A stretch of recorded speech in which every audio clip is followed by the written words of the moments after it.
안녕하십니까, 이동건 선생입니다. 자, 이번에는 그리고 처음으로 책 소개 그리고 자료 소개를 적극적으로 드려보고자 합니다. 특히 이번에는 새로운 판의 교재가 나왔기 때문에 하나하나 설명드릴 수 있도록 하겠습니다. 제 4판 유아교육 개론이 출간되었고요. 그리고 향후 강론 1, 강론 2 계속 이어져서 출간될 예정입니다. 자, 여기 밑에 보시면은요, 제가 이번에는 역대 최초를 집어놨습니다. 제가 계속해서 역대 최초로 표로 만들고 가독성을 높이고 그리고 볼드체를 통해서 선생님들이 읽기 쉽게 만들어내고 있는데요. 계속 이제 제가 최초로 하면 누군가가 따라하고 누군가가 따라하는 그런 순간들이 있지만, 그래도 제가 최초라는 것들을 말씀을 드리면서 이번에는 그 누구도 시작하지 않은 역대 최초의 것들을 또 다시 집어 넣었습니다. 일종의 이제 특허 같은 책이라고 할 수가 있겠습니다. 그래서 일단은 핵심적인 내용을 다 넣었어요. 그래서 책이 굉장히 많지 않거든요.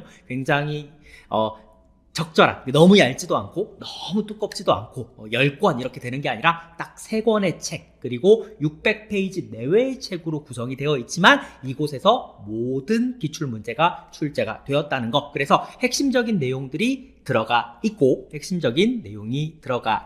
그리고 이런 것들을 읽기 쉽게 명확하게 구성을 했다는 점이고요. 그 다음에 이번에 최초로 적용된 겁니다. 그래서 시험장에서 바로 적을 수 있게, 즉 교수님들은 우리가 임용시험용으로 전공서를 만든 게 아니잖아요. 하지만 저는 임용시험용으로 교재를 만들었기 때문에 가장 첫 번째 줄에 선생님들이 시험장에서 바로 적을 수 있도록, 이게 무슨 말이냐면 정말 핵심 키워드만 응축해서 가장 쉬운 말로 암기하기 쉽게 수험생의 입장에서 만들었다는 점, 이런 것들을 첫 줄에 배치한 게 이번 책 개정의 가장 핵심적인 내용이라고 할 수가 있겠습니다. 그 다음에 기출문제도 마찬가지로 단순하게 문제로 위치하고 있는 것이 아니라 그 안에 지문 속에 녹아 들어가면서 반영되어 있습니다. 그게 도대체 무슨 말인지 하나하나 살펴보도록 하겠습니다. 자, 책의 첫 부분을 보면 특징이 나와 있는데요. 일단 너무 출제되지 않은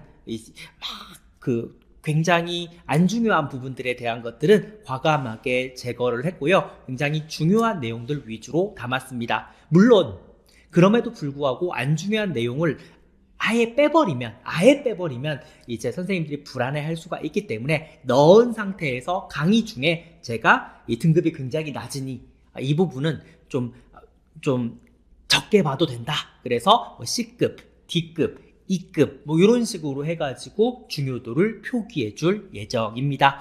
제가 설명회 때 말씀드린 대로 굉장히 많은 전공서를 가지고 있고, 그런 2000여 권의 전공서를 철저하게 분석을 해서 가장 많은 전공서에서 언급되는 내용들을 반드시 출제될 수 있는 그런 핵심 내용들을 선정해서 만들었습니다. 또한 정의 완성, 이번에 시험장에서 바로 쓸 수 있는 것들을 파란색 컬러로 즉각적으로 파악할 수 있게 했고요. 아무래도 첫 줄에서 핵심 정의가 파악이 되기 때문에 그 다음에 있는 부연 설명들이 굉장히 자연스럽게 이해가 될 거예요. 그렇다 보면 선생님들이 점점 아까 처음 말씀드린 대로 암기 부담을 최소화하기 위해서 굉장히 쉬운 용어로 간결하게 이렇게 정의를 굉장히 하나하나, 이거는 보통 강사 책 앞에 보면 편저라고 되어 있거든요. 편저가 무슨 뜻이냐면, 보통은 그냥 저잖아요. 책을 한번 봐보세요. 저 아니면 여러 명이 쓴 사람은 공저 이렇게 되어 있을 거예요. 저나 공저는 자기 스스로 썼다는 것을 의미하고요. 편저는 자기가 쓴 게 아니라 가위로 잘라서 편집해서 만든 책을 편저라고 이야기합니다. 따라서 강사들의 거의 대부분의 책은 편저예요. 편저여야 하겠죠. 하지만 이 정의 완성만큼은 제가 저술했다라고 할 정도로 하나하나 일일이 건들면서 선생님이 시험에 딱 들어갔을 때 이거 쓰면 정답이 될 수 있는 정의로 만들었다는 점, 그래서 굉장히 핵심 키워드를 포함하면서 굉장히 쉽게 암기할 수 있도록 굉장히 고민 하나하나 하는데, 하나의 정의를 만드는데 10분 이상 소요될 때가 있을 정도로 굉장히 깊이 있게 만들었다는 것들입니다. 그리고 가독성, 그리고 디자인, 이런 것들을 깔끔하게 체계적으로 이런 디자인에 집중을 했고요. 그래서 하나의 단계는 한 장에 완결되도록 그렇게 구성을 해서 선생님 그런 어떤 학습 내용들이 머릿속에 이미지로 기억될 수 있게 하였습니다. 왜냐하면 우리의 뇌는 시각적으로 아름다운 정보, 왜냐하면 이게 더러운 거는 자꾸 막 생각하고 싶지도 않잖아요. 그죠? 혐오스러운 장면은 어때요? 생각하고 싶지 않잖아요. 하지만 굉장히 경이로운 장면, 아름다운 장면, 그리고 깔끔한 장면들은 선생님 머릿속에 오래 남는 것과 같이 이런 아름다운 정보가 뇌에 깊이 남기 때문에 그런 것들을 반영해서 선생님 머릿속에 잘 저장될 수 있는 그런 디자인으로 만들었다는 점을 강조드립니다. 그리고 이렇게 단순하게 그냥 디자인만 좋아서 끝날 것들이 아니라 이런 것들이 논리적으로 구성되어야 할 것입니다. 이거는 나중에 목차를 보시면 이 목차가 굉장히 논리적으로 제공이 되었다라고 하는 것들을 알 수가 있을 것입니다. 이러한 논리적인 흐름이 있을 때 선생님이 글을 잘 이해할 수 있고 암기할 수 있게 됩니다. 따라서 제가 단순하게 목차를 그냥 전공서 한 권만 따라 만든 게 아니라 전공서 수천 권을 잘 분석해가지고 선생님의 암기가 정말 잘 될 수 있는 최적의 목차와 논리적인 흐름을 구성을 했고요. 그리고 문장 하나하나마다 아무래도 번역을 해서 쓴 것들이 많거든요. 거의 대부분이 외국 학자들이기 때문에 그 번역한 과정에서 생겨날 수 있는 그런 비문을 최대한 제거하고 문장 하나하나를 명확하고 체계적으로 재구성해서 선생님의 학습 효율을 높이기 위해 노력하였습니다. 자, 그리고 아까 기출문제 녹였다라고 하는 것들이 있는데 이것도 확인해 볼 거고요. 그 다음 장학자료 들어가 있고요. 이 모든 책의 내용은 선생님의 입장에서 고시생의 입장에서 제가 실제 장시간의 고시생활을 한 경험을 최대한 반영해서 선생님이 어떻게 하면 가독성이 높을까? 어떻게 하면 암기의 효율성이 높을까? 단순히 합격할 수 있는 수험서를 넘어서 가장 최단기에 합격할 수 있는 그런 교재를 어떻게 만들 수 있을까라는 생각들을 하였습니다. 그래서 최단기 합격을 목표로 모든 내용을 체계적으로 정리하였습니다. 그래서 이 책은 단순한 기본서가 아니라 선생님의 철저한 동반자, 선생님의 가장 확실한 동반자가 될 수 있게 그렇게 최선을 다해서 만들었습니다. 자, 그럼 우리가 이제까지 살펴본 내용을 정말 구체적으로 또 안에 들어가서 확인해 보도록 하겠습니다. 자, 안에 들어가서 볼 때는 올해 기출문제랑 함께 연계해서 살펴보도록 하겠습니다. 자, 올해 기출문제를 보니까 개론에서 꽤 많이 출제가 됐는데요. 모두 우리 교재 안에 있는 내용입니다. 자, 보시면은 분리불안, 격리불안이 출제가 됐고요. 그리고 안정애착 유아, 그리고 그 안정애착 유아에게 어떻게 교사가 양육 태도를 제한해야 하는가 하는 문제들이 출제되었습니다. 그럼 우리 책에서도 그 내용을 찾아가 보도록 하겠습니다. 자, 이렇게 책을 양쪽으로 쫙 펼치면 선생님이 이 양면에 있는 것들을 한꺼번에 바라볼 수 있게 만들었습니다. 아까 디자인을 그렇게 구성을 한 거죠. 그리고 모든 내용들이 지금 어떻게 돼 있어요, 책에?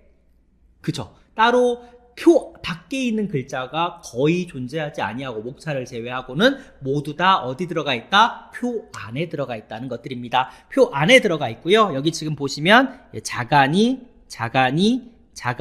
하나하나 다 깔끔하게 맞춰져 있어가지고 선생님들이 글을 읽을 때 가독성을 높이고 디자인을 높였다는 거, 그리고 한눈에 쫙 봤을 때 로렌츠, 볼비, 에인스 애착 유형을 한꺼번에 볼 수 있게 구성했다는 거. 그래서 요 내용들 확인하시면 되고요. 논리적 흐름은 전체적인 것들을 봐야 될 거고, 자, 그 다음에 이제 중간중간에 보니까 파란색 글자가 보입니다. 그죠? 파란색 글자가 뭐냐면은 이제 아까 말씀드렸었던 정의가 되겠습니다. 그럼 각이는 뭐냐라고 하니까 이런 삼각형 표시로 되어 있는 부분들이 뭐다? 이제는 정의다. 삼각형 표시로 되어 있는 부분들이 또 이제 파란색 글자로 되어 있기 때문에 선생님들이 제가 이제 나중에 이제 파란색 자를 또 드릴 거거든요. 말랑자를 드리면 파란색 자를 여기 위에 쑥 올려놓으면은 하늘색 글자가, 이게 지금 실제 여기 있는 파란색인데 선생님한테 인쇄될 때는 약간 이 하늘색으로 될 거예요. 그러면은 하늘색 자를 뚝 대면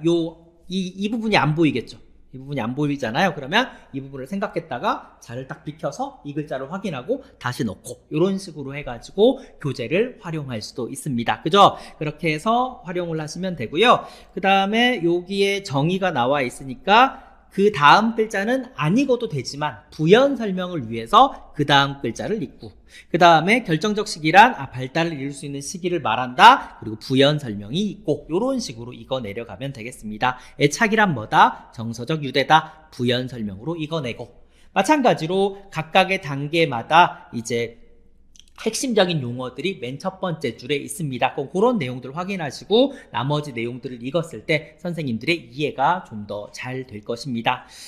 자, 보시면은 이제 기라고 적혀 있는 부분들이 보일 것입니다. 자, 기라고 보인 부분들은 뭐냐면 이제 기출됐었던 내용들을 의미합니다. 그래서 처음에 특수 2015년도에 출제가 됐었고요. 그러니까 이게 무슨 말이냐면 선생님이 나중에는 책을 읽을 때 이렇게 기가 있는 부분들은 뭐다?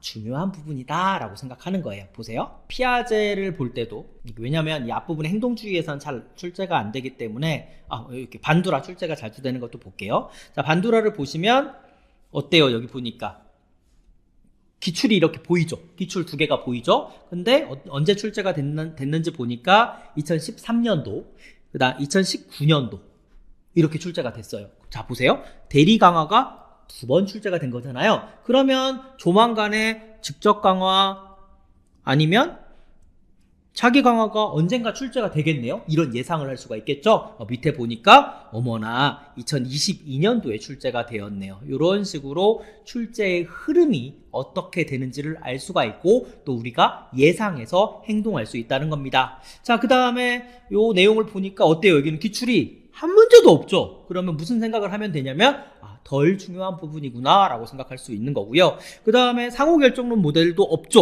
없지만 요 내용은 좀 중요한 부분이니까 나중에 꼭 나온다 라고 하면서 제가 알려드릴 예정이고요. 그 다음에 넘어가셔서 와, 기출이 어마어마하게 많은 내용들이 있네요. 이게 전부 다 어디에서 나왔냐면 주의집중, 운동재생, 대리강화, 주의집중 이런 부분에서 나왔단 말이에요. 주의집중.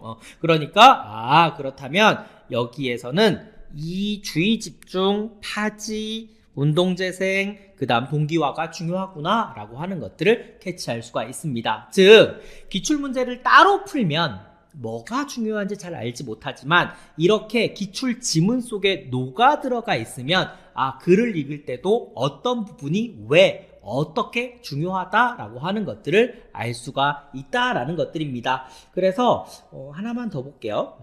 예를 들어서 뒤로 가시면 이제 놀이에 대해서 나오거든요. 그래서 보시면 볼프강 문제가 있는데 쭉 보시면 기출 있죠, 기출 있죠, 기출 있죠, 기출 있죠, 이제 기출 있죠. 이런 것들이 이제 문장 안으로 들어가 있기 때문에 이 부분은 너무너무 중요하겠고 또 나오겠구나. 그냥 존슨 같은 경우에도 보니까 방관자에서 3번 나왔고 그 다음에 놀이지도자에서 2번 나왔고 공동놀이자에서 3번 나왔고 이렇다 보니까 이번에 올해 나온 게 이제 특수해서 올해 출제가 된 거다라고 하는 것들처럼 이런 어떤 기출 내용들을 보면서 그게 지문 안에 녹아져 들어가 있기 때문에 선생님들이 볼 때 그냥 이렇게 술술술술술 읽어도 이렇게 기출이 있는 부분들을 보면 이거는 그냥 누가 옆에서 얘기해주지 않아도 너무나 중요한 S등급의 문제가 되겠구나 라고 하면서 살펴보면 되는 거예요. 여기 기출 없죠? 여기 기출 없으면 이런 것들은 대충 한 B급 정도 된다. 이건 뭐 또 강의 시간에 또 한번 설명을 드릴 거고요. 뭐 이런 것들은 너무너무 안 중요한 C급, D급 정도 되는 애들이 된다라고 하는 것들을 또 설명드리게 될 겁니다. 여기 또 기출 보이네요. 그죠? 그래서 파란 색깔만 따라가면 정말 중요한 내용들이 위치하고 있다라는 사실들을 알게 될 겁니다. 네, 됐죠?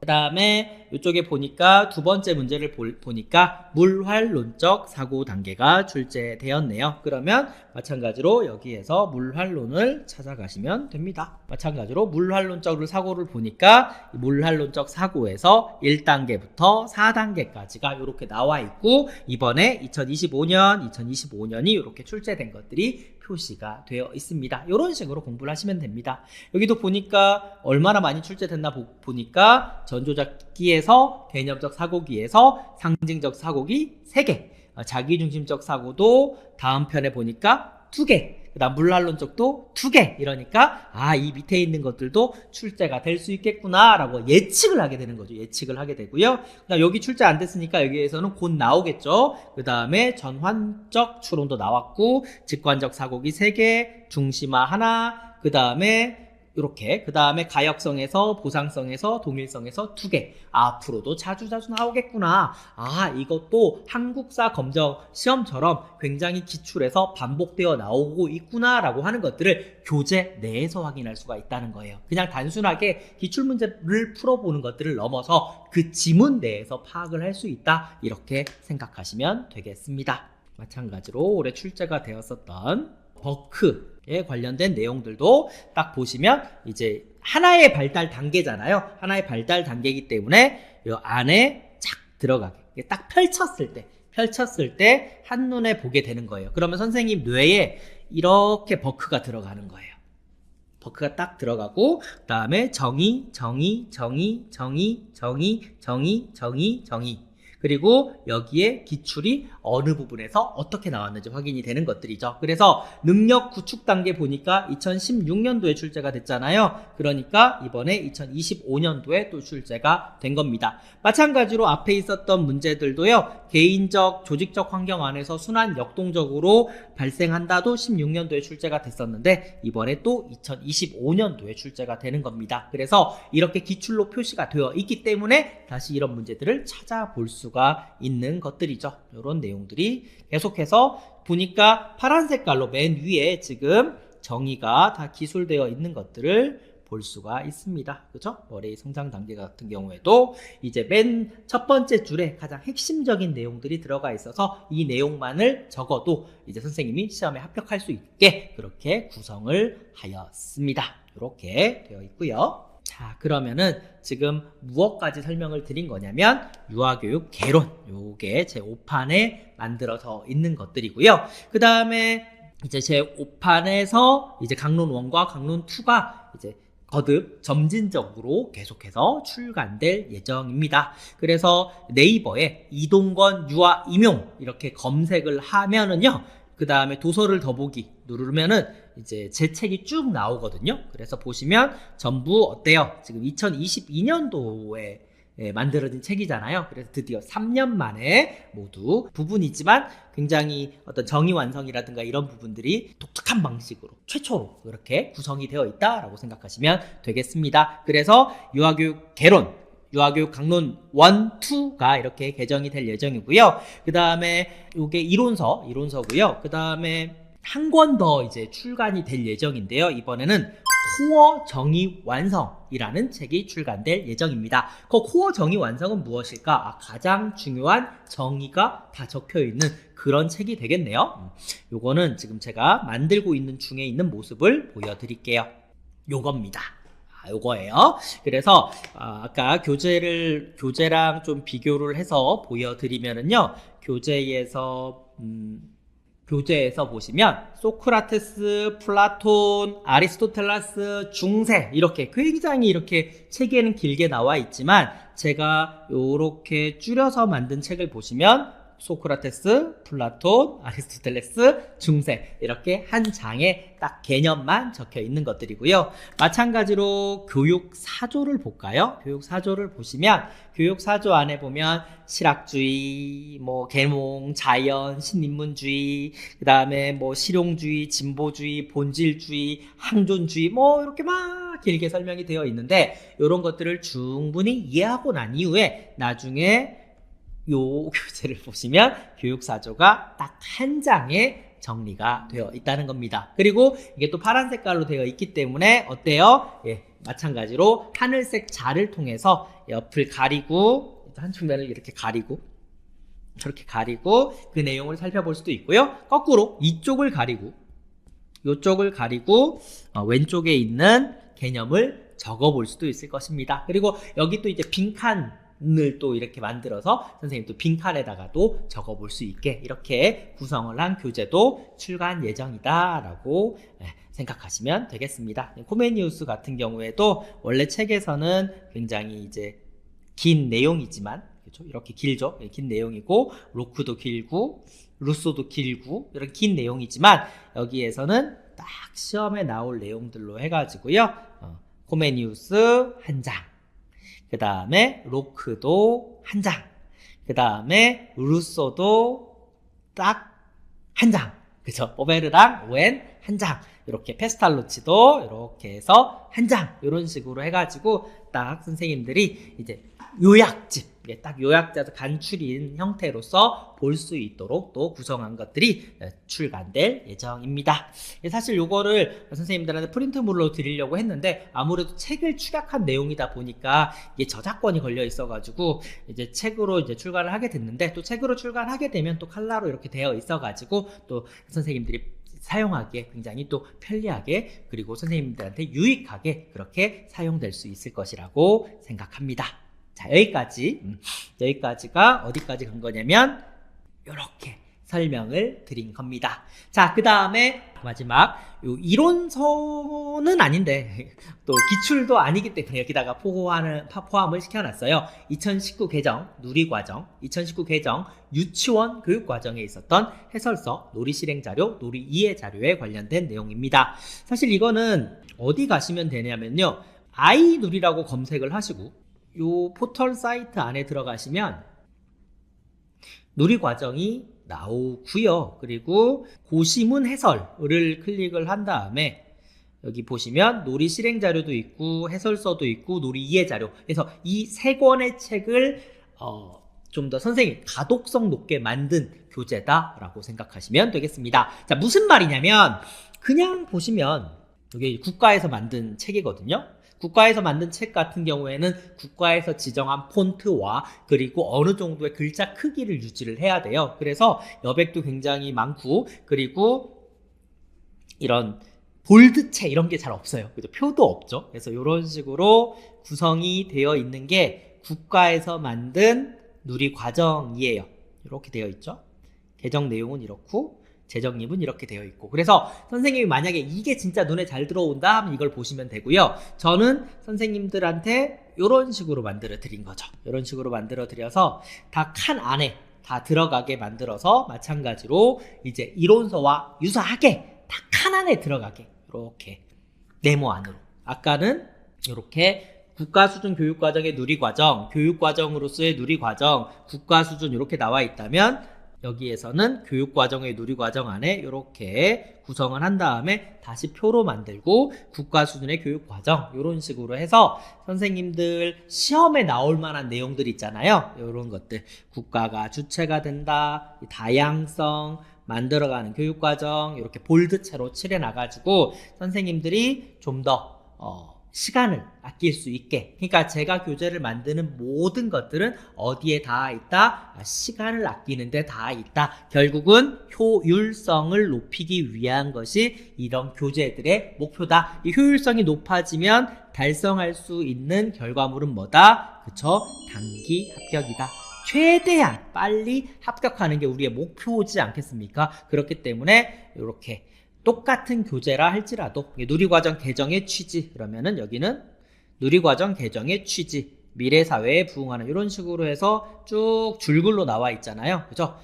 그런데 여기에 나와 있는 것들은 미래사회에 부응하는 새로운 교육과정, 그리고 나서 이렇게 역량, 미래사회, 바른인성, 창조적 사고 이런 식으로 해가지고 볼드를 칠해놔서 선생님이 어떤 부분을 더 암기를 해야 될지 이런 식으로 자간이라든가 볼드라든가 표라든가 이런 형태로 만든 것이 이제 해실이, 해설서, 실행자료, 이해자료를 포함한 교재다라고 생각하시면 되겠습니다. 자, 여기까지가 이론서에 대한 설명이었습니다. 자, 이번에는 기출문제집을 한번 또 살펴보도록 하겠습니다. 자, 기출문제집은 두 가지 유형으로 구성이 되어 있는데요. 자, 기출은 영역별로 구성이 되어 있어요. 영역별, 그러니까 사상, 발달, 놀이, 교사. 근데 사상 안에서도 이제 순서대로 교육사조, 그리고 코메니우스, 루소, 로크, 오웬, 오베르랑, 그 다음에 페스탈로치, 이런 순서대로 되어 있는 게 이제 영역별 기출문제다라고 생각을 하시면 됩니다. 보통은 영역별로 거의 대부분의 강사들이 되어 있어요. 그래서 요 영역별로 강의가 진행될 예정이고요. 왜 그러냐면 아무래도 우리가 배운 영역을 순서대로 따라가는 것들이 또 선생님 머릿속에 논리적으로 정립이 될 거기 때문에 이런 식으로 강의가 진행되고 이런 식으로 문제를 풀 거예요. 하지만 또 이것들의 단점이 있어요. 단점이 뭐냐면 영역별로 풀다 보니까 전체의 숲을 못 봐. 그래서 전체적인 숲을 볼 수 있도록 이번에는 연도별로. 하지만 여기 안에서도 영역별로 또 끊어드리긴 합니다. 이게 뭔지 또 보여드릴게요. 영역별로 끊어드리는 것들로 해서 또 드릴 예정입니다. 하나하나 또 살펴보도록 할게요. 자, 먼저 기출의 구조화라고 되어 있는데 이거는 수강 선생님들이 이 기출 문제집은 너무너무 구조화가 잘 되어 있어가지고 이름을 기출의 구조화라고 하면 어떨까요? 라고 하는 그런 의견들이 많아서 제가 이름을 이렇게 지었던 거예요. 그래서 이게 뭐다? 기출 문제집이다 라고 생각을 하시면 되겠습니다. 자, 일단 문제편부터 살펴보도록 하겠습니다. 자, 이렇게 앞에 있는 그림은 그죠? 개론이랑 맞춰 드렸습니다. 자, 문제를 한번 볼게요. 자, 문제를 보시면요, 이 안으로 들어가셔서 또한 양쪽으로 보는 것들을 또 염두에 두어서 만들었습니다. 그러니까 디자인과 가독성을 우선시하면서 선생님들이 학습 효율을 높이기 위해 노력을 한 거고요. 양쪽으로 펼쳤을 때 왼쪽부터 교육 4조, 그죠? 그 다음에 코메니우스 이런 식으로 나오는 거예요. 코메니우스 끝났죠? 그리고 로크 한 문제, 두 문제, 세 문제. 자, 로크가 이렇게 한 장 안에 다 들어가 있고요. 그 다음 쪽을 보니까 루소가 이렇게 들어가 있는 모습들을 볼 수 있고요. 또 이쪽으로 가니까 오웬 한 칸 있고 나머지 페스탈로치. 이런 식으로 계속해서 새로운 내용들이 나오고 있는 모습입니다. 아시겠죠? 어떤 식으로? 이 보라색으로 되어 있는 거는 나중에 인쇄가 되었을 때는 이런 색깔로 나오거든요. 근데 지금 만들고 있는 중이라서 아직 완성되지 않은 상태라서 이렇게 되어 있다는 것들입니다. 자, 선생님들이 잘 아는 발달을 보시면 발달의 개념 및 원리가 앞에 쭉 나와 있고요. 이렇게 여기 발달의 개념 및 원리가 쭉 나와 있어서 다음 페이지를 가시게 되면 마찬가지로 성숙이론, 동물, 애착, 그래서 특수 문제까지도 다 들어가 있습니다. 그래서 특수에서 두 문제가 출제가 되어서 이번에는 우리 문제로 25년도에 안전 애착 유형 문제가 특수에서 두 번 출제되고 우리한테 출제가 된 모습들을 볼 수가 있어요. 다 볼까요? 다시 한번 앞에도. 자, 2013년도에 특수에서 출제가 되었고 2017년도에 다시 한번. 자, 2007년도에 특수, 그리고 2013년도에 특수. 그러니까 특수에서 똑같은 문제가 두 번 출제가 되고 나서 2017년도에 우리한테 문제가 출제가 되었다. 그래서 특수도 같은 방향 내에서 연구를 하면서 공부를 하게 되면 선생님들이 다음에 무슨 문제가 나올지, 올해 애착이 정말 나올 수 있을 것 같다라고 제가 계속 말씀을 드려서 올해 또 출제가 되었거든요. 특수에서 두 번이나 연속 출제가 되어서 이거 완전히 버릴 수가 없겠다, 이런 식으로 준비를 했더니 이게 다시 한번 이렇게 우리에게 나온다. 이런 식으로 해서 문제가 구성이 되어 있고, 문제 또한 어떻습니까? 저는 가독성을 중시 여기기 때문에 모두 다 어디 들어가 있다? 표 안에 들어가 있다는 것들입니다. 다 표 안에 들어가 있는 거 보이시죠? 네, 보이시죠? 이런 식으로 표 안에 들어가 있고요. 이 앞부분에는 책의 목차와 그리고 몇 년도에 출제가 되었는지까지 다 적혀져 있기 때문에 그것들을 눈으로 확인해 볼 수가 있다. 이런 것들이 기출 문제집, 기출의 구조와 문제편이다 라고 생각하시면 되겠습니다. 자, 그 다음에 기출 해설이라고, 이게 예전에는 해설편이라고 되어 있었는데 이제 해설편이라는 말을 쓰지 말고 이제 답안 및 요약편으로 이제 문구를 변경할까 합니다. 왜냐면 이게 굉장히 독특한 방식으로 만들어졌거든요. 이것도 특허 제품이죠. 특허 제품. 왜 그러냐면 아직까지 이런 식으로 문제집을 낸 사람은 단 한 명도 없습니다. 제가 최초로 실시를 했고 그리고 계속해서 유지를 하고 있습니다. 무슨 말이냐면 보통 기출 문제집의 답안은 어떻게 되어 있냐면 답만 적혀져 있어요. 즉 답이 뭐냐면 진보주의, 계몽주의, 세계도애, 호메니우스, 합자인의 원리, 코메니우스 이렇게 답만 적혀져 있는 답지만 봤었잖아요, 선생님들이. 그러면 답지는 답을 제공하는 역할에서 머물게 됩니다. 근데 이거는 보니까 답만 적혀져 있는 게 아니라 안에 지문이 적혀져 있네? 라는 겁니다. 아무 지문이나 갖고 온 게 아니라 선생님이 문제를 풀 수 있을 정도, 그리고 선생님이 딱 이 기출에서 볼만한 내용들을 제가 축약한 거예요. 그래서 이거는 기출 요약집이다 라고 생각하시면 돼요. 그래서 기출 문제집을 다 한번 풀어보고 나서 이 기출 요약집을 통해서 다시 한번 형광펜을 칠하면서 또 보시는 거예요. 그리고 이것들이 좋은 점이 뭐냐면 이게 축약되잖아요. 아까처럼 긴 문제가 아니라 축약이 되기 때문에 전체적으로 기출문제가 어떻게 출제가 되어 있는지에 대한 흐름을 보기에 너무 좋아요. 그러니까 기출문제집으로 문제를 한번 풀고, 그리고 기출문제 해설집에서 다시 한번 해설과 요약을 보면서 다시 한번 공부하고, 그리고 실제로는 이 과정보다 더 먼저 있는 건 뭐냐면 기출문제집의 이 앞에 있는 요 제5장 행동주의 이론이 아까 맨 처음에 봤었던 개론 제5장 행동주의 이론이랑 연결되어 있다는 겁니다. 결국은 뭐냐면 선생님들 입장에서 왜 해설집이 없지? 라고 생각할 수가 있어요. 그래서 선생님들 입장에서는 아니 해설서, 저희 입장에서 해설서를 어떻게 만들면 되냐면 요 내용을 가져가면 되겠죠. 요 내용을 프리맥의 원리에 대한 해설서는 얘가 해설서잖아요. 그죠? 이 문제에 대한 해설서는 요게 있으면 된단 말이에요. 그죠? 근데 똑같은 내용의 기본서 내용이 기본서에도 있고 기출문제 해설집에도 있으면 선생님이 이중으로 공부를 나눠서 하게 되죠. 그러면 뭐가 일어나요?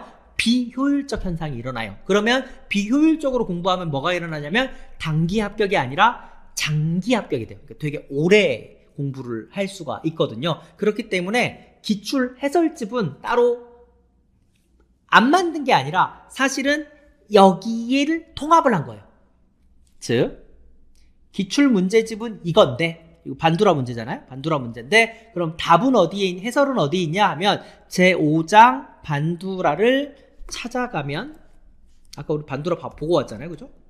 반두라를 찾아가면 다음 페이지에 이렇게 이게 해설서가 되는 거예요. 가장 완벽한 해설서라고 할 수가 있겠죠. 왜냐하면 이보다 더 자세한 설명이 어디 있겠습니까? 그러니까 이게 더 완벽한 해설서로서 개론서가 기출문제, 기출의 구조와 문제편의 해설서가 되고, 그 다음에 실제로 이 해설편이라고 써져 있는 거는 뭘로 작용을 한다? 기출 요약집으로 작용을 한다. 자, 이렇게 한눈에 보시면 어떻게 알 수가 있냐면 교육사조는 2018년도에 딱 한 번 출제가 됐구나. 코메니우스는 07, 09, 10, 17, 그리고 19, 17, 19, 26년도에 나올 확률이 높겠네? 약간 요런 것들을 통계적으로 선생님 눈으로 직접 확인해 볼 수 있게 만든 게 뭐다? 기출의 구조와 요약집이다 라고 생각하시면 되겠습니다. 마찬가지 로크도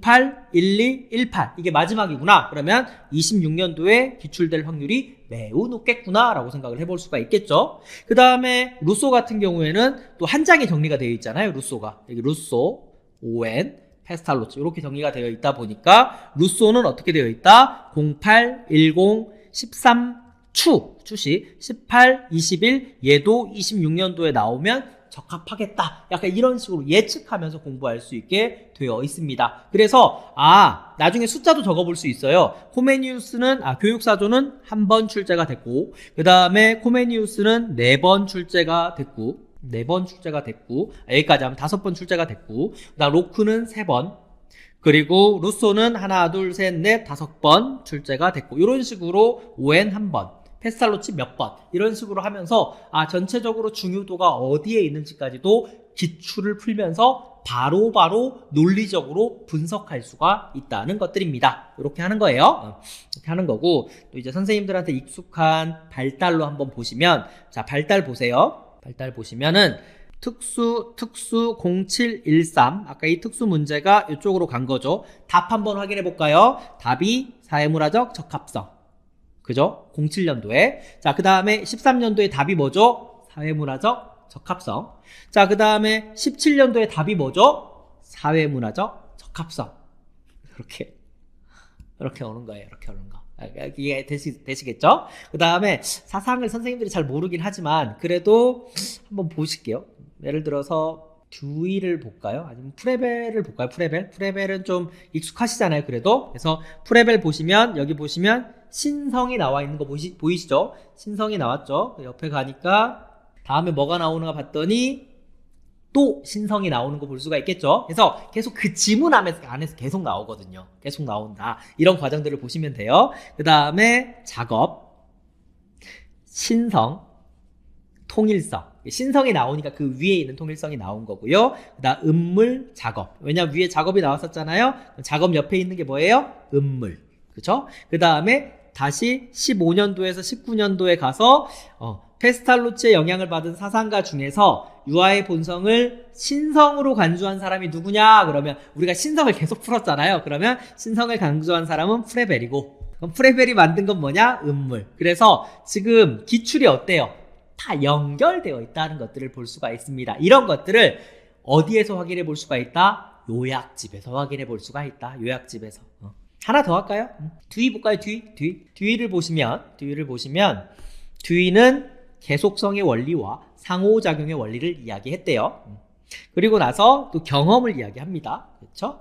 그리고 다음 페이지에 갔더니 아까 계속성의 원리 본 거 기억나시죠? 계속성의 원리, 상호작용의 원리. 아까 나왔던 거 똑같이 나왔죠? 2014년도에. 그리고 나서 밑으로 내려가니까 다시 경험 나오고요. 그 다음 밑으로 가니까 목적 거치고 나서 또 답이 뭐예요? 21년도에 답이 계속성의 원리, 성장, 이런 것들이 계속해서 반복해서 출제가 되는 게 유아 임용이다, 이렇게 생각하시면 되겠습니다. 근데 그런 것들을 단지 이렇게 문제만 보면 조금 이렇게 넓혀지니까 잘 선생님들이 파악하기 어려울 수 있잖아요. 그쵸? 어려울 수 있지만 기출에 대한 요약집이 있기 때문에 이 안에서 전체적으로 멀리서 보면서 듀이가 이렇게 출제됐구나. 슈타이너 닐, 방정환, 약간 이런 식으로 전체적인 시각으로서 숲을 볼 수가 있다는 것들이죠. 이게 요약집입니다. 답안 및 요약집이다 라고 생각하시면 되고, 해설은 어디 있습니까? 해설은 아까 개론책에 있다 라고 말씀드릴 수 있겠습니다. 그래서 이게 어떤 식으로 활용되는지 아시겠고요. 그 다음에 이전판이랑 좀 달라진 내용이 하나가 있는데, 그게 뭐냐면 앞부분에 파란 색깔이 또 보일 거예요. 파란 색깔에는 뭐냐면 문제의 유형을 나타내는 것들에 대해서는 파란색으로 또 표시를 해놨습니다. 파란색으로 어떻게 표시를 했나 보시면 사조의 명칭, 사상가의 이름, 교육 원리, 뭘 물어보는지만 이렇게 체크를 해놨어요. 저서의 이름, 교육 철학자. 내가 시험을 볼 때 시험에서 뭘 물어보는구나. 교육 철학자, 사상가, 사상가의 이름을 쓰라고 하는구나. 들어갈 말을 찾으라고 하는구나. 또 이쪽으로 가니까 인물의 이름, 그죠? 사상가의 이름을 쓰라고 하는구나. 설립한 사람의 이름, 설립한 것의 이름을 쓰라고 하는구나. 찾아서 수정하라고 하는구나. 인간 본성의 능력과 용어를 쓰라고 하는구나. 이런 것들을 한눈에 파악할 수 있도록 이 부분도 개론처럼 파란 색깔로 올려놓았다 생각하시면 되겠습니다. 교육 원리가 무엇이다? 교육 원리를 설명해라. 학자는 무엇이냐? 교육 원리와 교육 내용을 써라. 그러니까 이제 파란 색깔만 봐도 무슨 생각이 들어요? 이런 문제가 출제가 되었고 앞으로도 이런 문제가 출제가 될 거구나 라고 하는 사실을 알 수가 있을 것입니다. 안에는 교육관, 그 다음에 지칭하는 명칭, 용어, 교구 이런 것들 찾아서 바르게 수정, 사상가의 이름, 용어 바르게 고쳐, 이런 것들을 용어 찾아서 그 이유 설명 이렇게 알 수가 있고요. 그 다음에 좀 뒤로 가셔서 발달을 보니까 이건 옛날 문제니까 좀 넘어가시면 발달의 원리, 발달에 적합한 실제, 발달에 적합한 실제 원칙, 그리고 이쪽으로 가니까 애착 유형, 그리고 올해 출제된 거는 안정 애착 유형에서의 어떠한 행위들, 이런 식으로 출제가 됐다는 것들을 계속해서 앞부분에 이론적 관점, 용어에서 파란 색깔로 행동 중재 전략, 개념, 이렇게 강화제 유형, 차별 강화 전략, 강화 스케줄, 이게 다 특수 문제니까 넘어갔다가 행동중재방 올해 특수에 또 출제가 됐네요. 이런 것들을 이제 맨 앞부분에 이제 이론, 과정, 강화의 유형, 또래의 기능, 어떤 강화, 설명, 이유 이런 식으로 용어 이런 식으로 해서 계속해서 파란 색깔로 앞부분에 설명을 해놨기 때문에 좀 더 쉽게 이제 기출을 살펴볼 수 있게 될 것이다. 여기까지가 어디까지 설명드린 거냐면요. 요렇게까지 설명을 드렸습니다. 답안 및 요약편까지 설명을 드렸고, 그 다음에 이제 제2판 연도별 기출문제집 살펴보도록 하겠습니다. 이거는 이제 마지막으로 출간된 게 2011년 출간이 되었었는데 드디어 4년 만에 이제 완전히 또 이제 수정을 해서 출간이 될 예정입니다. 자, 연도별 기출문제집은 어떻게 되어 있냐면, 자, 이제 영역별로 어떻게 되어 있는지 봤잖아요. 그러면 연도별 기출문제집 안에 있는 내용부터 또 살펴보도록 하겠습니다. 아직 개정을 시작하는 중이라 가지고요. 이제 과거의 표지고요. 표지는 당연히 또 이제 개론과 같이 변경이 되겠지요. 어떤 형태로 되어 있냐? 이것도 굉장히 새로운 형식의 연도별 기출문제집으로서 제가 최초로 만들었고 이후에 또 몇몇 분이 좀 따라 하시더라고요. 여하튼 내용 보시도록 하겠습니다. 자, 아까는 어떻게 되어 있었죠? 순서대로 교육사조, 코메니우스, 루소, 브로크 이렇게 이런 순서였잖아요. 근데 이때는 어떻게 되어 있냐면 그냥 2013년 13추 이런 순서대로 되어 있어요. 그래서 여기에서는 전혀 다른 학자가 나오고요. 여기서도 전혀 다른 학자가 나옵니다. 그죠?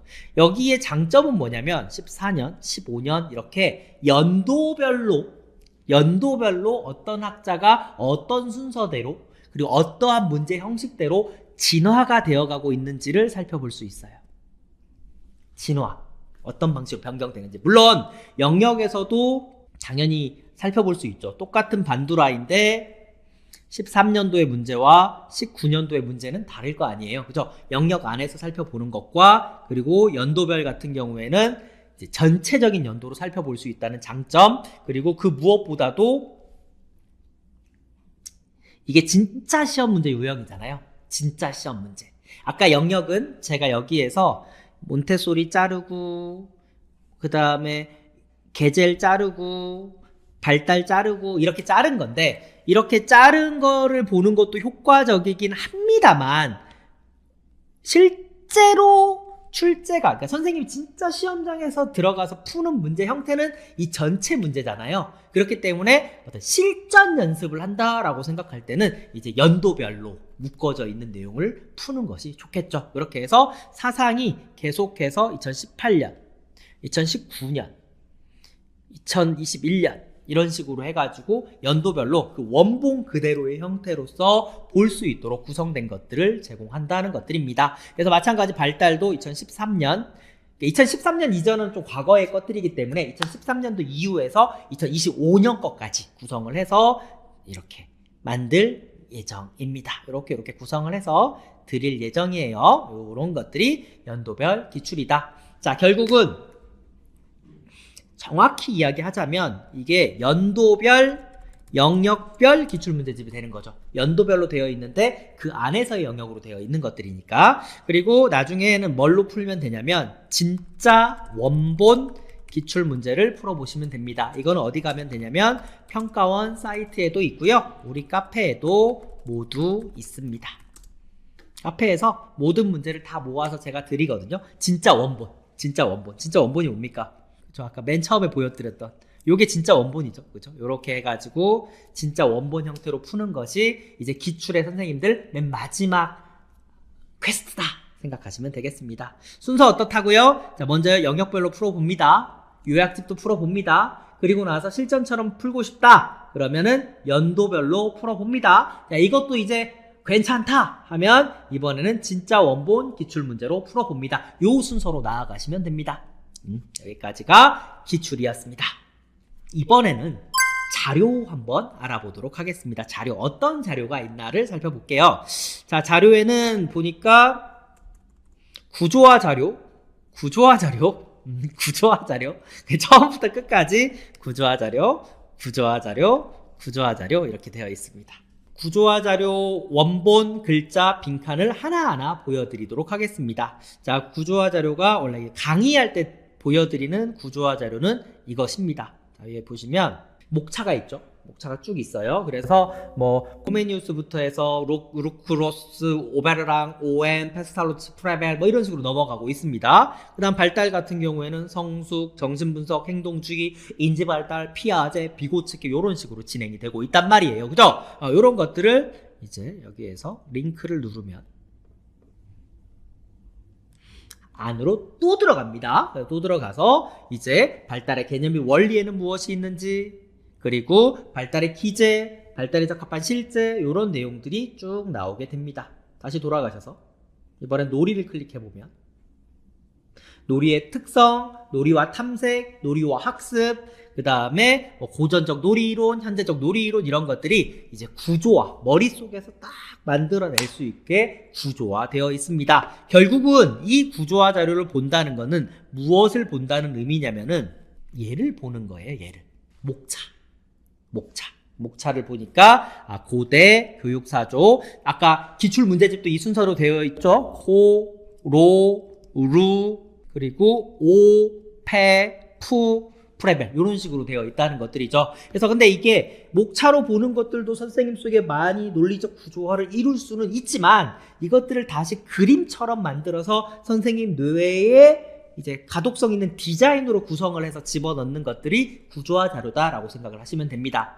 즉 구조화 자료는 기본서와 전혀 다른 새로운 자료가 아니라 이 기본서 자료의 목차를 한눈에 바라볼 수 있게 만든 자료다라고 생각을 하시면 되는 겁니다. 놀이를 보면 자, 놀이의 특성, 지금 보시면 목차가 굉장히 체계적으로 되어 있는 것들을 볼 수가 있을 거예요. 놀이의 특성, 그 다음 놀이의 이론. 자, 놀이의 특성을 알았기 때문에 놀이에 관련된 이론을 살펴보고, 놀이의 이론이 뭐죠? 왜 놀이를 하는가? 그리고 놀이는 어떠한 기능을 하는가? 놀이는 어떤 특성을 가지고 있고 왜 하는가? 어떤 기능을 가지고 있는가에 대해서 알아보고, 그리고 나서 각가지의 놀이는 어떠한 유형들이 있으며 그 유형은 그 각각의 유형별로 어떤 특성을 가지고 있는가를 살펴보고 나서 우린 마지막에 어떻게 하냐면, 그렇다면 그 놀이에는 우리는 어떤 방식으로 지도할 것이냐, 개입할 거냐 하는 부분들, 그리고 그 외의 것들의 놀이 관련 요인들이 나오면서 놀이는 끝나게 됩니다. 그래서 이것들은 굉장히 논리적인 흐름에 따라서 목차가 구성이 되어 있는 것들이고요. 이런 것들이 반영이 되어 있는 게 이 구조화 자료다라고 생각을 하시면 되겠습니다. 근데 선생님들한테는 이렇게 칼라로 되어 있는 자료가 나가면 잉크가 굉장히 날아가겠죠. 그러니까 선생님들한테는 이렇게 흑백 자료로 해서 나가게 됩니다. 그래서 이런 자료가 나가게 되고요. 일면으로 뽑으셔도 되고 이 위아래로 나와 있게 이면 인쇄를 하셔도 됩니다. 예전에는 일면, 이면 따로 드렸는데 선생님 막 자료가 많은 것처럼 착시 현상이 일어나서 진짜 이번에는 자료가 딱 3개 이렇게 원본, 글자, 빈칸 다 일면으로 해가지고 3개의 자료가 나가게 됩니다. 그래서 놀이를 보시면 이렇게 첫 번째 게 뭐냐면 원본이에요. 자, 보시면 깔끔하죠? 아무것도 없죠? 그쵸? 아까 분명히 보면 밑에 다 글자로 이렇게 설명이 다 되어 있었는데 말입니다. 그죠? 설명이 다 이렇게 아까 기본서 맨 위에 파란 색깔로 되어 있었던 것들이 지금 여기 다 적혀져 있거든요. 적혀져 있는데 어라? 여긴 없네. 이건 왜 있는 거예요? 그죠? 선생님들이 적어보셔라. 뭘 보고 적습니까? 그러니까 글자 자료가 나갑니다. 그래서 여기 있는 내용들을 보면서 내적 동기, 과정 중시 요 내용을 여기 적으시라는 거지. 내적 동기, 과정 중시는 무엇이다 라는 것들을 적어보면서 다시 한번 공부가 되는 거예요. 그죠? 공부가 되는 거고. 그 다음에 이번에는 이게 어떻게 보면 이게 원본이긴 한데 어쨌든 글자 자료다, 원본은 아무것도 없는 자료다 이렇게 생각하시면 되고요. 자, 세 번째 자료는 뭐냐?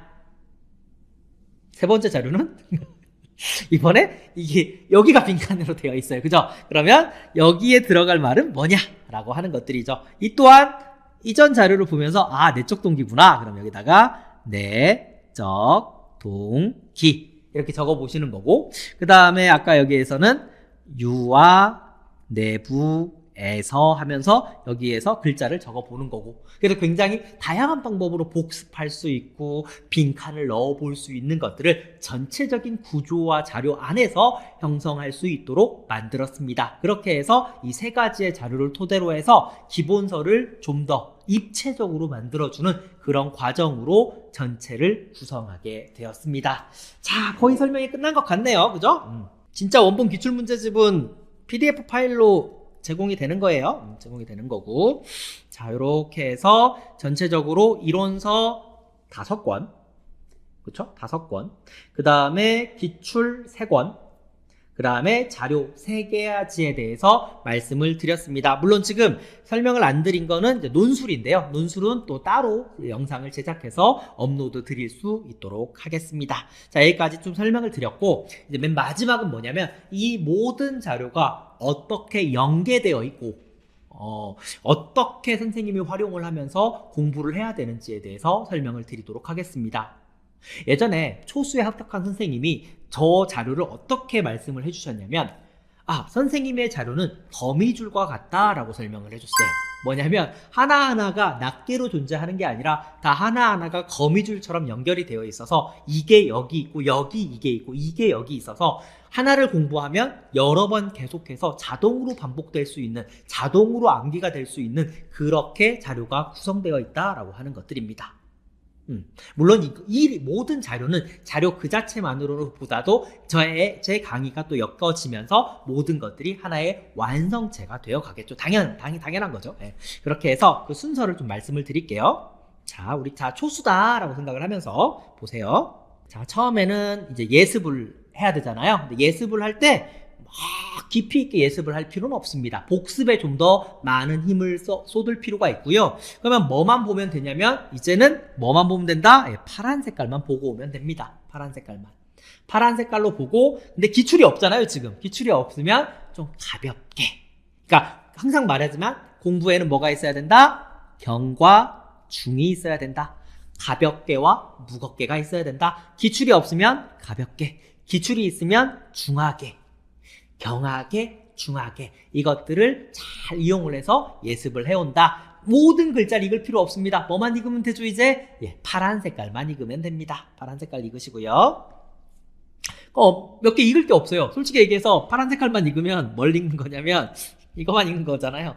이것만 읽으면 지금 제가 볼 때 이렇게 해서 다 만들면 개론 한 100페이지? 진짜 많이 잡아서 개론이 100페이지, 강론 2까지 해도 총 300페이지가 안 될 거라고 생각이 되거든요. 즉 2000페이지, 약 1800페이지의 책이 300페이지로 축약이 되는 거잖아요. 파란색 글자만 읽으면 축약이 되는 거예요. 선생님 공부량이 확 줄어드는 거란 말이에요. 그쵸? 그러면 선생님이 강의 들어오기 전에 뭐 한다? 파란색 글자만 읽고 온다. 근데 나는 좀 여력이 있어 하는 선생님들만 좀 이렇게 읽기 자료를 하고요. 나중부터, 첫 수업 이후부터는 어디에 치중을 하셔라? 복습에 치중을 하셔라. 복습에 치중을 하셔라. 파란 색깔로 이렇게 봅니다. 파란 색깔로 봤죠? 파란 색깔을 먼저 보고 예습을 했죠? 파란 색깔을 통해서 예습을 하고 나서 그 다음에 강의를 듣습니다. 강의를 들으면 이게 이런 의미를 가졌구나 라는 생각을 하게 됩니다. 그쵸? 그리고 강의를 다 듣고 나면 복습을 하면서 이제 파란 색깔 플러스 알파를 읽게 됩니다. 이제 교육 목적은 무엇이다 라고 하면 영원한 행복, 여기서 끝나는 게 아니라 이 안에 들어가서 이건 어떤 의미를 지니고 있고, 이 안에는 지식, 덕성, 신앙이라는 것도 존재하는구나 까지 살펴보게 됩니다. 그죠? 이렇게 복습을 하고, 복습하면서 뭐 하면 되냐면, 아까 제가 복습자를 드렸잖아요. 그죠? 요런 데다가 이제 빈칸에다가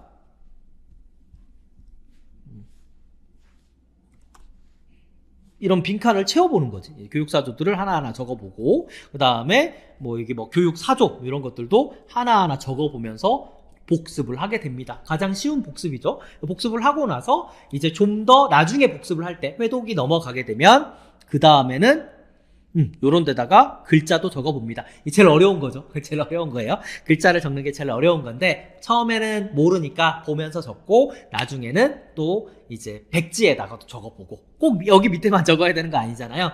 백지에다가도 적어보고 여기에다가 적어보고 여러 장 이렇게 복사해가지고 여러 번 활용해 볼 수 있게 그렇게 구성이 되어 있다. 자, 됐어요 그러면. 근데 복습을 너무 많이는 하지 마세요. 복습을 너무 많이 하기 전에 선생님이 해야 될 일이 또 있거든요. 살짝 복습하는 거예요. 강의하고 예습, 강의, 복습. 자, 다시 정리해 드릴게요. 자, 공부 순서 다시 한번 정리해 드리도록 하겠습니다. 자, 첫째, 예습. 책을 읽는 것을 만약에 한다면 파란색 줄 정도를 읽으세요. 하지만 안 하셔도 됩니다. 다만 선생님이 꼭 했으면 좋겠다 하는, 꼭 해야 하는 예습은 뭐냐면 전체적인 숲을 구성하고 오세요. 무슨 말이냐면 만약에 사상을 공부할 거라면 사상의 목차가 14가지가 있다는 사실은 꼭 알고 오세요. 내가 무엇을 공부할지는 알아야 되지 않겠습니까? 그래야 내가 코메니우스를 하고 있구나, 로쿠를 하고 있구나, 전체에서 무엇을 하고 있구나. 마찬가지로 발달도 발달에서 내가 발달 전체적인 구성이 개념 및 원리, 성숙, 동물, 정신분석 이렇게 8개의 챕터로 구성되어 있는 것은 꼭 암기를 하고 오세요. 암기까지 하면 더 좋겠습니다. 무슨 말이냐면 물론 하면서 암기가 되긴 하겠지만 꼭 암기까지는 아니어도 좋겠지만 제 말은 뭐냐면 그만큼 예습에 있어서 가장 중요한 건 전체적인 줄기, 전체적인 숲을 구성하고 오시라는 얘기입니다. 그래야 내가 나는 여긴 어디? 나는 누구? 막 이렇게 안 가게 된다니까요. 그게 아니라 내가 지금 성숙을 공부하고 있지? 성숙 끝나면 동물이지? 동물 끝나면 정신이지? 정신 끝나면 행동이지? 이것들을 머릿속에 그릴 수가 있어요. 그 정도의 예습은 꼭 하셔라 라고 하는 것들입니다. 자, 그렇게 예습을 했어요. 예습을 하고 그 다음에 두 번째는 강의를 듣습니다. 그렇게 하면 무엇이 더 중요한지, 그리고 이러한 목차는 왜 이렇게 구성이 되어 있는지까지 설명을 해주면서 아까 애웠었던, 기계적으로 암기했었던 그 목차를, 그러니까 그렇게 힘들게 암기할 필요까지는 없다. 왜냐하면 제가 암기하는 방법까지 논리적인 흐름에 따라서 알려드릴 테니까, 그러면은 강의하면서 어떤 목차가 왜 그렇게 구성되어 있고 왜 중요하고 어떤 방식으로 출제되는지, 그리고 이것들의 글의 문장의 의미는 어떠한 의미를 지니고 있는지에 대해서 강의를 드릴 거예요. 그죠? 그럼 그때부터 선생님은 진짜 어느 정도 공부를 하게 되는 거예요. 그죠? 그러니까 예습을 조금만 하라는 이유를 알겠죠? 예습을 해봐야 뭐가 중요한지도 모르고 뭘 읽어야 되는지도 모르고 어떻게 읽어야 되는지도 모르는데 예습을 하는 게 큰 의미는 없다는 것들이죠. 그 다음에 강의 듣고 나서 복습을 하는데 그냥 복습이 아니라 가볍게 복습을 하게 됩니다. 가볍게 복습. 왜냐면 진정한 복습은 언제부터냐면 기출이 끝나야 되는 것들이에요. 가볍게 복습하고 나서 바로 가볍게 기출 문제를 풉니다. 완벽하게 기출 문제를 푸는 게 아니라 이때 기출 문제를 푸는 거는 우와 완벽하게 난 이 문제를 맞아야지 이렇게 해서 기출 문제를 푸는 게 아니라 기출이 어떠한 형태와 유형으로 나오는지, 그렇기 때문에 나는 글을 읽을 때 어떠한 형태로 글을 읽어야 되는지 파악하기 위해서 보는 거예요. 그러니까 완벽할 필요도 없고 꼭 맞아야 될 이유도 없어요. 그죠? 그러면은 내가 복습을 가볍게 할 때 이것도 영역별로 예를 들어서 반두라가 끝났어. 그러면 기출도 반두라를 보고요. 그 다음에 피아제가 끝났어. 그러면 복습도 피아제를 보는 거예요. 그죠? 그래서 반두라 문제를 봤더니 총 9문제야. 그러면 반두라를 보자마자 그래야 기억 속에 있을 거 아니에요. 기억 속에 없는데 기출문제를 보는 게 무슨 의미가 있겠습니까? 영역별로 반두라를 딱 보자마자 반두라 문제 9문제를 풀고, 그 다음에 피아제를 보자마자 피아제를 1문제, 2문제, 3문제, 4문제, 5문제, 6, 7, 8, 9, 10. 어휴, 많아라. 11, 12, 13. 꽤 많습니다. 14, 15, 16, 17. 17문제를, 18문제를 푸는 겁니다. 그리고 다시 비고치키를 보고 이걸 풀고. 그쵸? 이걸 풀고 나서 마지막에는 뭘 보시면 되냐면 마찬가지 또 가볍게 기출 요약집을 보면서 내가 이제까지 공부한 것들이 어떤지에 대해서 마찬가지로 이 순서, 막 반두라 피하지만 보라는 얘기가 아니라 이런 순서대로 공부한 영역별로. 왜? 기출문제집이 그렇게 구성이 되어 있잖아요. 그죠? 그러니까 이런 식으로 본 다음에 따라가시면 되겠습니다. 그 다음에 선생님들이 할 게 이제 다시 와서 진짜 복습이 시작되는 겁니다. 그래서 이때는 글을 읽을 때 이렇게 출제가 되는구나. 이런 거는 읽을 필요가 없는 거구나. 이런 것들은 읽어야 되는구나 라고 하는 것들을 알게 되는 거예요.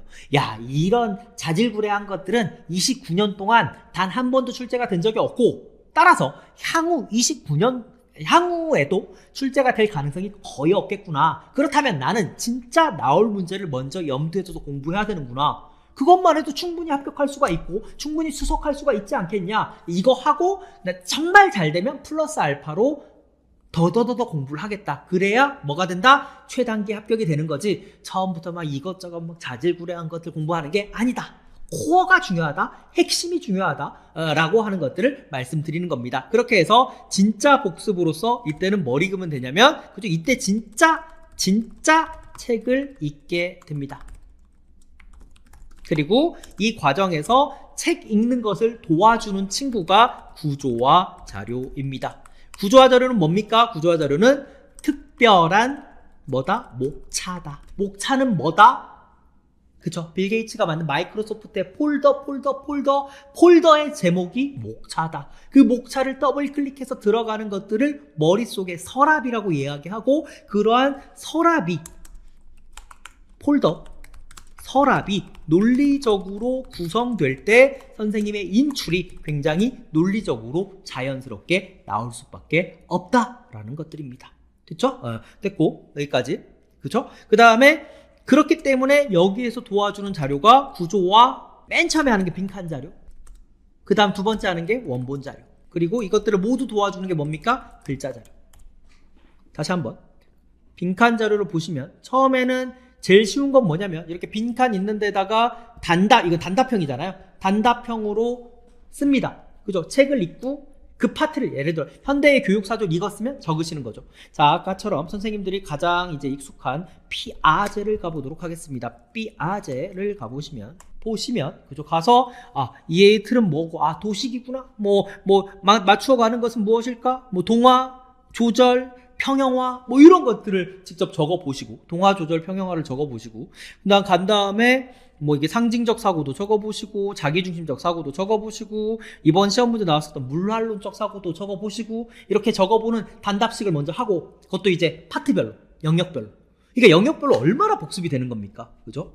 똑같은 피아제를 공부해도 예습하면서 한 번 봤죠? 예습하면서 한 번 보고, 강의하면서 2번 보고, 가볍게 복습하면서 영역별로 3번 보고, 그다음 그걸 본 거를 문제로 확인하면서 4번 보고, 요약집으로 보면서 5번 보고, 그리고 기출문제에 대한 기출문제에 대한 해설집이 뭐예요? 그죠? 기본서잖아요. 그래서 해설집을 읽으면서, 해설집이 기본서니까 기본서를 다시 읽으면서 6번째 읽게 되고, 그 다음에 진짜 책을 읽으면서 7번째 읽게 되고, 그 다음에 아까 구조화 자료에다가 이것저것 적어보면서, 빈칸 자료에 적어보면서 8번째 보게 되고, 그 다음에 그것들을 다시 글자로 적어보면서 9번 보게 됩니다. 그러니까 한 영역마다 매주 9번을 의무적으로 보게 되는 거예요. 그죠? 그러니까 이게 자동으로 암기가 될 수밖에 없는 거죠. 이런 구조로 이루어져 있다, 모든 자료들은. 그래서 이렇게도 적어보고, 그 다음에 이번에는 이 밑에, 이게 놀이밖에 안 갖고 와서 그런데 여기도 마찬가지로 이제 피아제나 이런 거 있을 거 아니에요. 그럼 여기 밑에다가 서술 적어보고, 아니면은 백지에도 적어보고, 이런 과정들을 매주 하면서 누적이 되는 거면 누적으로 되면서 공부를 마치게 됩니다. 그래서 이러한 과정들이 이렇게 9번씩 하는 게 매주 일어나게 되는데, 그럼 처음에 사상을 만약에 했다 쳐요. 사상을 공부하고, 그러면 다음에 공부할 때는 발달, 다음에 공부할 땐 놀이, 다음에 공부할 땐 교사, 부모, 평가, 복지, 이런 식으로 공부하는 게 아닙니다. 왜냐면 그러면은 복지 공부할 때 사상을 까먹게 되잖아요. 자, 거듭 말씀드리지만 우리 뇌는 망각이라는 것을 하게 됩니다. 그렇기 때문에 항상 어떻게 한다? 누적식으로 공부가 됩니다. 그래서 사상을 공부했다면 다음번엔 사상 발달, 다음번엔 어떻게? 사상, 발달, 놀이. 다음엔 어떻게? 사상, 발달, 놀이, 교사. 이런 식으로 진행이 되는데 다만 이렇게 반복될수록 얘네 소모되는 시간은 줄어들어야 되겠죠. 그래서 아무래도 이곳에 만약에 한 80%의 힘을 처음엔 100이죠. 처음엔 100이고 여기서는 80. 여기도 80. 여기도 80. 내가 공부하는 부분은 80인데 그러면 이때는 사상이 20. 그럼 사상이 두 번째 반복될 때는 이제 한 10 정도로 줄어들겠고 발달이 10. 그렇죠? 그리고 나서 이제 사상은 너무 많이 봤잖아요. 그럼 사상은 5. 사상은 5. 그럼 발달도 이제 여러 번 보는 거니까 발달은 5. 그 다음에 놀이가 10. 요런 식으로. 이런 식으로 해가지고 이제 밑으로 내려오게 되면 이제 사상이 한 3 되고 막 이런 식으로 하면서 점진적으로 누적하되 계속해서 누적하는 부분의 숫자는 줄어들면서 선생님의 에너지가 이렇게 변환되게 된다. 이런 식으로 공부를 하게 되면 전체적으로 이렇게 누적해서 공부하다 보면 선생님들이 뭘 공부하게 되냐면 결국은 사상, 발달, 놀이, 교사, 부모, 평가, 복지, 그 다음 뒤에 가서 신체, 건강, 안전, 그 다음 의사, 문학, 사회, 그 다음에 음악, 미술, 수학, 과학, 교육, 그 다음에 여기다 플러스로 2019 누리과정, 개정, 교육과정 뭐 이런 거 요렇게 해서 시험장 들어가면 합격하는 그런 구조다라고 하는 것들입니다. 자, 이런 게 이제 합격하는 구조가 될 건데요. 이걸 또 날짜별로 한번 또 살펴보시면 어떻게 되겠냐라고 하니까 초반에 1월부터 5월까지가 이론이 계속해서 갈 거 아니에요. 그러면 결국 항상 생각하는 건 뭐냐면 궁극적인 목표는 뭐냐면 결국은 요 문제를 풀 수 있으면 돼요. 선생님은 이 시험을 공부하는 이유가 박사가 되기 위해서 하는 게 아니에요. 그쵸? 박사가 되기 위해서 하는 게 아니라 선생님은 이 문제를 풀기 위한 수험을 하는 거다. 그러면 결국 선생님이 가장 머릿속에 생각해야 되는 건 뭐냐면 이렇게 나온 기출 문제를 어떻게 하면 내가 더 잘 풀 수 있을까? 어떻게 하면 실수하지 않고 몽땅 맞아서 수석할 수 있을까? 100%는 안 맞고 물론 전략적으로 몇 문제를 빼긴 해야 되겠지만 결국은 내가 하고 싶은 건 뭐다? 이 문제를 풀기 위함이다. 이 문제를 풀기 위해서 나는 무엇을 해야 하는가에 대해서 이제 생각을 해야 되는 거예요. 무엇을 해야 되는가? 무엇을 해야 되는가? 그러니까 1월부터 5월까지 아까와 말씀드린 대로 계속해서 누적 공부를 하게 되는 거예요. 누적 공부. 그리고 이 누적 공부는 사실상 이게 1월부터 5월까지가 강의여서 그렇지만 실제적으로 언제까지 가져간다? 11월까지 가져가는 거예요. 그리고 기출문제집은 어떻게 하는 거라고요? 예습과 복습의 과정이 누적되어 있기 때문에 마찬가지 1월부터 5월까지 기출이 들어가 있고요. 그리고 기출이 어느 정도 익숙해졌으면 이제부터는 뭐를 통해서 기출 요약집을 통해서 기출 요약집에다가 답에다가 형광펜을 칠하면서 마찬가지로 11월까지 가져가시면 됩니다. 사실 이것만 있어도 합격을 할 수 있습니다. 기출과 교육과정만 있어도. 근데 뭔가 찝찝하단 말이야. 기출문제 아직 안 나온 문제도 있고 새로운 유형의 문제도 연습을 해야 되지 않겠습니까? 그래서 추가적으로 들어가는 그 과정이 무엇이다? 추가적으로 들어가는 과정이 이제 6월, 7월, 8월이다 라고 생각하시면 됩니다. 6, 7, 8. 그래서 6월부터 8월까지 6, 7, 8월 동안에는 이러한 내용을 한번 적용을 해본다 라고 생각을 해보시면 되겠습니다. 근데 굉장히 많은 문제를 풀 거예요.